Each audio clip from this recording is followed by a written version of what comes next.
This past summer, DePaul replaced all the old turf on Wish Field, installing new artificial athletic field turf. But since 2008, safety concerns have emerged over this new type of turf on Wish Field and other soccer fields around the country. Some are worried that it may contain cancer-causing materials.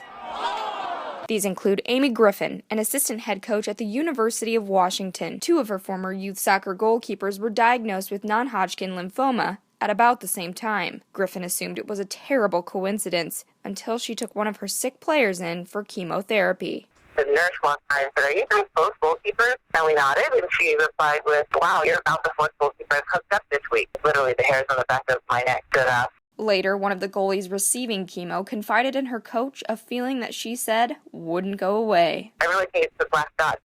Black dots, or crumb rubber, are shredded car and truck tires used as infill for artificial turf, containing all of the same chemicals found in most tires, including 4 carcinogens.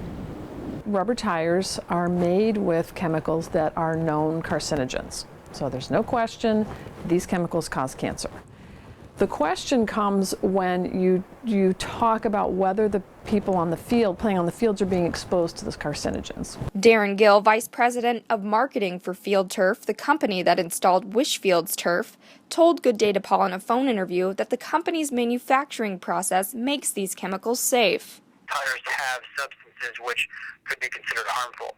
But what's clear is that after those tires go through the process of vulcanization, those materials are inert. Gill also referenced a study by the Environmental Protection Agency, or EPA, declaring that the turf was safe.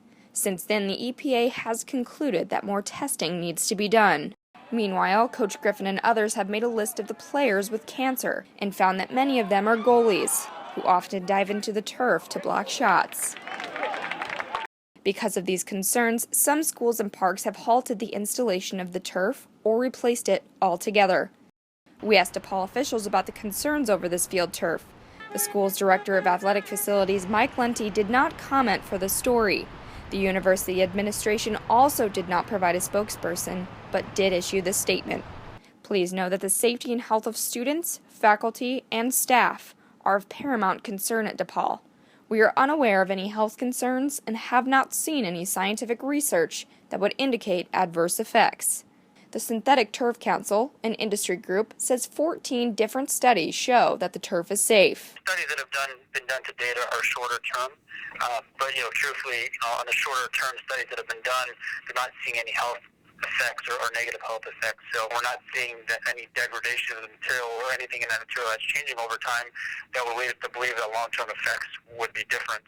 But UIC's Dr. Buchanan says more research needs to be done. There have been very few to no studies proving that kids are not exposed. There have been no studies saying kids are definitely exposed. So there's just not enough out there. Meanwhile, Coach Griffin's list of sick players is making some wonder whether crumb rubber is safe for the athletes and children who play on it. We know they're rolling around in carcinogens. Let's make sure that it's safe, and that hasn't been done yet. Reporting for Good Day DePaul, I'm Jaclyn Driscoll.